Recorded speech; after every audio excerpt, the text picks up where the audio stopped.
വെനസ്വേലയുടെ ഇടക്കാല president Delcy റോഡ്രിഗസിന് കടുത്ത മുന്നറിയിപ്പ് നൽകി അമേരിക്കൻ പ്രസിഡന്റ് ഡൊണാൾഡ് ട്രംപ്. വാഷിംഗ്ടണിനെ ധിക്കരിക്കുന്നത് തുടർന്നാൽ കടുത്ത പ്രത്യാഘാതങ്ങൾ നേരിടേണ്ടി വരുമെന്നാണ് ട്രംപിന്റെ ഭീഷണി. അമേരിക്കയുടെ നേതൃത്വത്തിലുള്ള സൈനിക നടപടിയിൽ വെനസ്വേലൻ പ്രസിഡന്റ് നിക്കോളാസ് മഡുറോയെ പിടികൂടിയതിനു ശേഷമാണ് ട്രംപിന്റെ പുതിയ ഭീഷണി.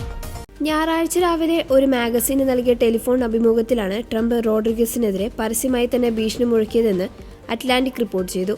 അവർ ശരിയായ കാര്യം ചെയ്തില്ലെങ്കിൽ അവർക്ക് വലിയ വില നൽകേണ്ടി വരും, ഒരുപക്ഷെ മഡ്രോയേക്കാൾ വലിയ വില. മഡ്രോയുടെ അറസ്റ്റിലേക്ക് നയിച്ച അമേരിക്കൻ ഇടപെടലിനെ റോഡ്രിഗസ് നിരസിക്കുന്നത് താൻ സഹിക്കില്ലെന്ന് ട്രംപ് പറഞ്ഞതായും അറ്റ്ലാന്റിക് റിപ്പോർട്ടിൽ പറയുന്നു. അമേരിക്കയ്ക്ക് പൂർണ്ണമായ പ്രവേശനം റോഡ്രിഗസ് നൽകേണ്ടതുണ്ടെന്നും ട്രംപ് പറഞ്ഞു. ഞങ്ങൾക്ക് പൂർണ്ണമായ പ്രവേശനം ആവശ്യമാണ്. അവരുടെ രാജ്യത്തെ എണ്ണയിലേക്കും മറ്റു കാര്യങ്ങളിലേക്കും ഞങ്ങൾക്ക് പ്രവേശനം ആവശ്യമാണ്. അത് അവരുടെ രാജ്യത്തെ പുനർനിർമ്മിക്കാൻ ഞങ്ങളെ സഹായിക്കുമെന്നും ട്രംപ് അവകാശപ്പെട്ടു. വെനസ്വേലയുടെ പ്രസിഡന്റ് നിക്കോളാസ് മഡ്രോ തടവിലായതോടെയാണ് രാജ്യത്തിന്റെ ഇടക്കാല ഭരണ ചുമതല വൈസ് പ്രസിഡന്റ് ഡെൽസി റോഡ്രിഗസ് ഏറ്റെടുത്തത്. പ്രസിഡന്റിന്റെ അസാന്നിധ്യത്തിൽ അധികാരം വൈസ് പ്രസിഡന്റിനായിരിക്കുമെന്ന് പറയുന്ന ഭരണഘടനയുടെ 233, 234 അനുച്ഛേദങ്ങൾ പ്രകാരം സുപ്രീം കോടതിയാണ് അവർക്ക് അധികാരം കൈമാറിയത്.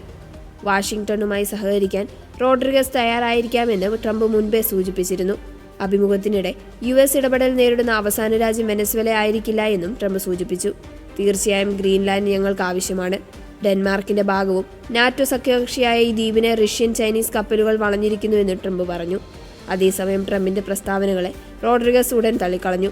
നമ്മൾ ഒരിക്കലും ഒരു കോളനിയാകില്ല. വെനസ്വേല അതിന്റെ സ്വാഭാവിക വിഭവങ്ങൾ സംരക്ഷിക്കാൻ തയ്യാറാണെന്നും രാജ്യത്തിന്റെ പ്രതിരോധ നേതൃത്വം മഡ്രോയുടെ നയങ്ങളിൽ പ്രതിജ്ഞാബദ്ധമാണെന്നും അവർ അവകാശപ്പെട്ടു.